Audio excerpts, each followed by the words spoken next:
నమస్తే.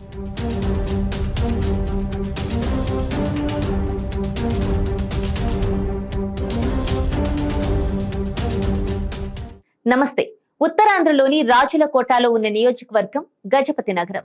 ఈ నియోజకవర్గంలో అభ్యర్థుల గెలుపు అతివల చేతుల్లోనే ఉంటుంది. ఎందుకంటే ఇక్కడ మహిళా ఓటర్లే ఎక్కువగా ఉన్నారని చెప్పాలి. 1955లో నియోజకవర్గం ఆవిర్భావం నుంచి వరుసగా స్థానికేతరులే గెలుస్తున్న నియోజకవర్గం అయింది. అంతేకాదు కాపు సామాజిక వర్గానికి చెందిన వారే ఇక్కడ ఎమ్మెల్యేలుగా విజయం సాధిస్తున్నారు.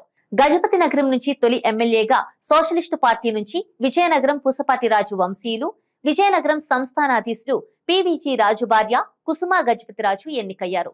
వ్యక్తిగత కారణాలతో ఆమె 1959లో రాజీనామా చేశారు. ఆ తర్వాత జరిగిన ఉప ఎన్నికల్లో సన్యాసి నాయుడుపై పివిజి రాజు గెలుపొందారు. 1967లో కాంగ్రెస్ అభ్యర్థిగా తాడ్డి సన్యాసి నాయుడు పెనుమత్స సాంబశివరావుపై గెలిచారు. 2009 నియోజకవర్గాల పునర్విభజనలో భాగంగా గజపతి నగరం, దాతిరాజేరు, బొండపల్లి, గంట్యాడ, జామి మండలాలతో ఈ నియోజకవర్గం రూపుమారింది. 2009 వరకు ఉన్న ఉత్తరాపల్లి నియోజకవర్గాన్ని రద్దు చేశారు. ఉత్తరాపల్లి నియోజకవర్గంలో వరుసగా 5 సార్లు గెలిచిన కోళ్ల అప్పలనాయుడు టీడీపీ ప్రభుత్వంలో మంత్రిగాను చేశారు. గజపతి నగరం నుంచి బొత్స సత్యనారాయణ సోదరుడు అప్పల నర్సయ్య 2014 ఎన్నికల్లో 3వ స్థానంలో నిలిచారు. ఇక్కడి నుంచి 2 సార్లు గెలిచిన పెనుమత్స సాంబశివరాజు సతివాడ నియోజకవర్గంలో 6 సార్లు గెలిచారు.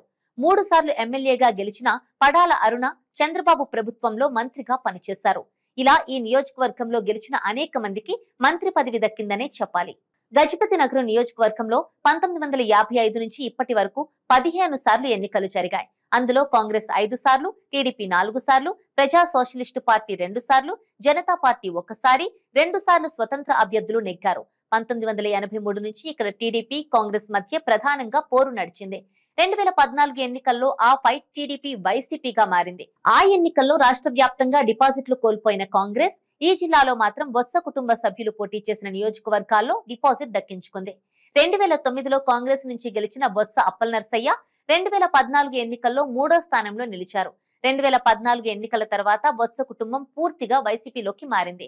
అప్పటి నుంచి జిల్లా రాజకీయ సమీకరణాలు మారాయి. 2019 ఎన్నికల్లో వైసీపీ తరపున బరిలోకి దిగిన బొత్స అప్పల నర్సయ్య టీడీపీ అభ్యర్థి అప్పలనాయుడుపై 27,000 ఓట్ల మెజారిటీతో గెలుపొందారు. ప్రస్తుత ఎమ్మెల్యే బొత్స అప్పల నర్సయ్యకు పార్టీలో ఎలాంటి ఇబ్బందులు లేకపోయినా వ్యక్తిగత ఆరోపణలు ఇబ్బందిగా మారే అవకాశాలు కనిపిస్తున్నాయి. భూ సెటిల్మెంట్లు, క్వారీల నిర్వహణలో బిజీగా ఉంటూ పార్టీ బలోపేతంపై పెద్దగా దృష్టి పెట్టలేదన్న ప్రచారం ఉంది.